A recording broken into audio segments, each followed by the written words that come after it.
Have you ever wondered why the colonists in England got to be so mad at each other and that it turned into a war?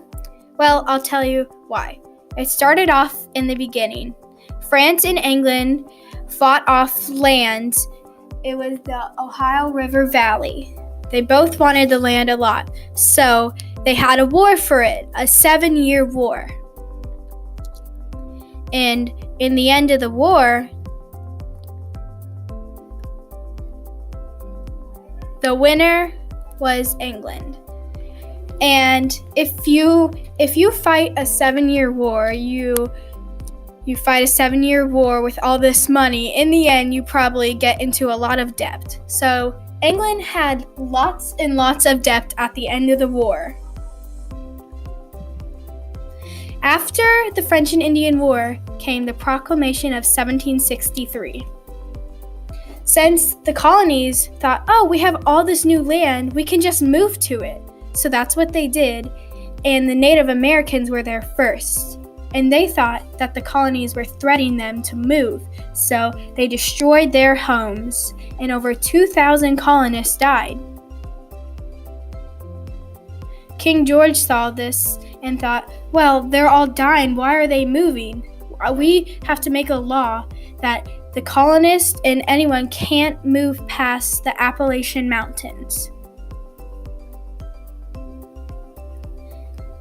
The colonies did not like this law because they're like, this land, why we have all this new land, why can't we just move to it? It doesn't make sense.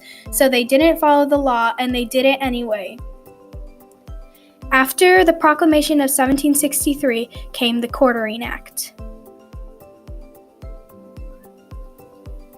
King George said that they have all the soldiers have to watch the colonists, and you have to feed them, you have to drive them places, you have to give them a bed, because they didn't want the colonists to move to the new land. So the colonists were very angry because they're like, that's kind of unfair that we just have to feed these people and let them live in our house. It doesn't make sense. So the colonists were very mad. They didn't really like the soldiers very much, and they really wanted to disobey this law, but you can't be mean to a soldier, After the Quartering Act came the Stamp Act. Since King George was like, we're still in so much debt, what do we do? So he made the colonists pay for all the taxes, and the colonists hated this so much they started a protest. So King George was very mad, and he was like, why aren't they doing this? So they said, we're gonna repeal this law, and you can't pay for you don't have to pay for the taxes anymore, except the tax for tea. After the Stamp Act came the Boston Massacre. The colonists got super, super mad at the soldiers for just living in their homes, and they didn't like it. So they were calling them lobsterbacks, and they were just making fun of them, and they were calling them names, and the soldiers were fighting back. The soldiers actually shot some of the colonists, and they were so surprised. All the soldiers shot some of the colonists, and in the end, 5 colonists died just from the Boston Massacre. And Paul Revere wrote a newspaper about this, making it sound like the colonists were totally innocent, but that's not right. They also threw stuff and they caused it. So that's what happened. And after the Boston Massacre came the Boston Tea Party. The colonists were still very mad, and they were still protesting because they did not want to pay for tea.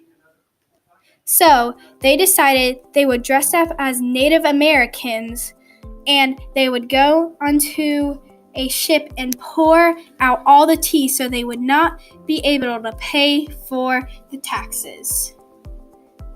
King George was very mad at this law.